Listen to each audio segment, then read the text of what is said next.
Hi and welcome. These are a series of notes on Michel Makarius' book titled Ruins. The book focuses on visual art's relationship to and depictions of ruins, mainly within Western culture. I'll take a focused look on concepts and ideas that seemed interesting within the fourth chapter from the text. However, I won't go through all of the content within the chapter itself. If you find the content in this recording interesting, you're welcome to follow along as I create a new one for each section. I'll also have a link to the book itself in the description below. The section I'll take a look at is titled In the Shades of Time. This chapter is a bit long, so I broke it down into two sections. This is the second half of the two parts. In the last section, I went through some concepts tied to the sublime, and some relationships that were established towards ruins mostly during the 1700s. In this section, I want to do a bit of a deep dive into two figures that were extremely important to these ideas about ruins and the sublime. The first person I'll take a look at is Giovanni Battista Piranesi. Born in Venice in 1720, he was an Italian classical archaeologist, architect, and artist. He was famous for his etchings of Rome as well as his fictitious prison etchings. Influenced by his predecessors such as Marco Ricci and Giovanni Paolo Panini, he was infatuated with Roman ruins. There are a number of notable depictions of human figures within his work that are perceived to be flawed in one form or another within his ruins. This is a familiar trope of Renaissance art and literature in which the ruins of Rome are lamented as a metaphor for the imperfection and transience of human existence. There's a noticeable weight and impact given to representations of ruins that's apparently within his work as well. And this is very much tied to the idea that his work reinvigorates the importance given to Latin culture. The works generally aren't about projecting a present tense of life with ruins as a symbol or a backdrop to a narrative. The magnificence and gravity of the architecture in Rome was the point of emphasis and was what was sublime.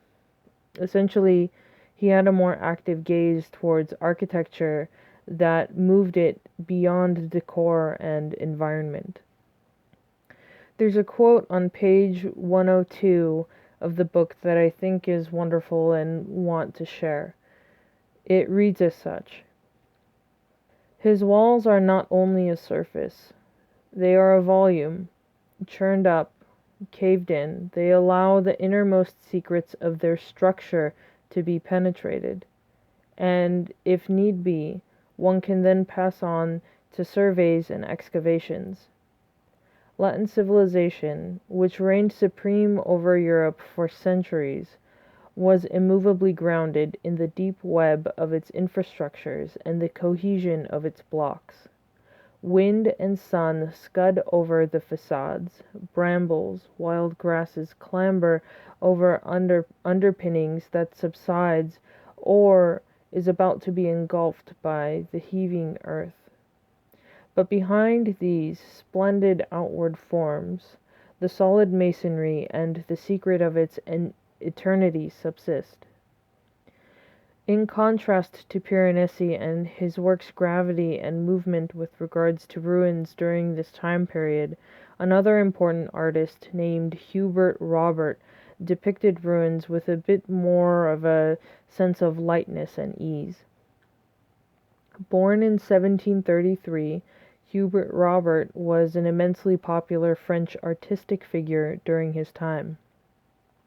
He was best known for his paintings of ruins and landscape, and was even dubbed Robert of the Ruins. His position in representation was a strong move from the dramatic to the serene. In other words, shifting the time frame of representation from the moment of calamity to an unknown time period in which the event and its timescale are mysterious and unknown. Along with being an influential painter during the 1700s, Robert was also an important figure within the French royal family. In 1777, he was named what was the French equivalent to the Keeper of the King's Pictures. In other words, he was an artistic advisor to a royal collection that was to be hung en masse in the Grand Gallery of the Louvre. He was also a conservator of this collection from 1784 to up until the fall of the monarchy in 1792. Above, I have two images of what this gallery space was supposed to have looked like. These were also created by Robert himself.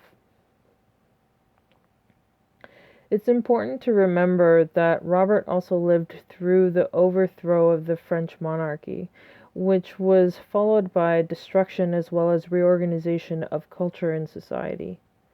During the French Revolution and the disintegration of the monarchy, Robert continued to paint about ruins, but with the distinct positioning of a foreseeable new order.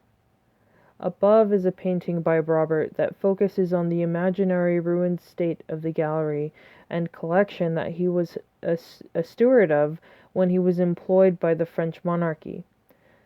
This image positions the project in the sublime context.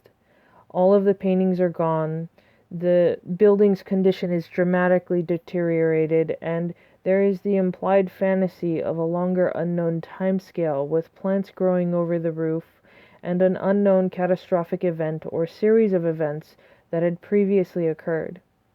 It's an anticipated ruin rather than an actual one from that time period and context. The philosopher Diderot, who was alive and working in the same time period, was an admirer and critic of Robert's paintings. There's a quote of his on page 109 to 111 that I'd like to share about it. It reads as such. Don't you feel that there are too many figures here, that 3/4 of them could be done away with? Only those that add to the loneliness and silence should be preserved. A single man wandering through the gloaming, arms crossed over his chest and head bowed, would have affected me more. The obscurity alone, the very majesty of the building, its grandiose construction, the sheer size, the peacefulness, and the muffled reverberation of the space would have made me shudder. I could never have resisted gliding off to dream beneath this vault, to sit between these columns, to enter your picture. But here one risks being buttonholed. I stop, I gaze, I admire, and I pass on. Robert, you do not seem aware yet why ruins give such pleasure, independently of the variety of accidents they occasion. The text continues. For Diderot, the ruins, standing in a place of meditation and imbued with secular holiness, ought to nourish musings on the passing of the world and the human condition. But this existential vision is far from being shared by the painter. Perhaps the philosopher is correct in considering Robert's art to be over-anecdotal, but this, quote, defect can equally be interpreted as deliberate. The artist, who sojourned in Italy from 1754 to 1765, was, like everyone else, much influenced by Panini and, of course, by Piranesi. He had had leisure to absorb the baleful climate exuded by the antique in the latter's work. If he eschews it, it is because he wished to retain solely its formal aspects, including figures going about their daily business, drawing water, resting, going for a walk, chatting. In a way, is a way of saying that here, as elsewhere, life goes on. In fact, Diderot's judgment portrays very different concerns. Never quite shaking free of history painting, the philosopher is unable to prevent himself from projecting onto the ruin a heroic dimension that excludes the everyday preoccupations of laundrywoman or cowgirl. But the interest of Hubert Robert stems at least as much from his creation of a climate of tumbling stairways, companionless columns, and collapsed vaults, as in having provided a spur to the rationalizations of an encyclopedist. For the poetics of the ruin resides here, in pictures by Hubert Robert and in the commentaries to which they gave rise. Diderot's genius lies in having sensed the semantic richness of the ruin, its mediating function, which transforms the contemplation of space into a mediation on time. If Diderot found it opportune to rehearse Burke's ideas on the sublime, he also intuited that the feelings aroused by ruins must partake of it too. Contemplation of the ruin awakens a torrent of feelings that aggregates through analogical association, extricating the ruin from the picturesque vision and conferring on it the dignity of an object of thought. Well, that's it for section 4 of Makarius's book Ruins. If you like this content, please like, comment, and subscribe. And as always, thanks for listening.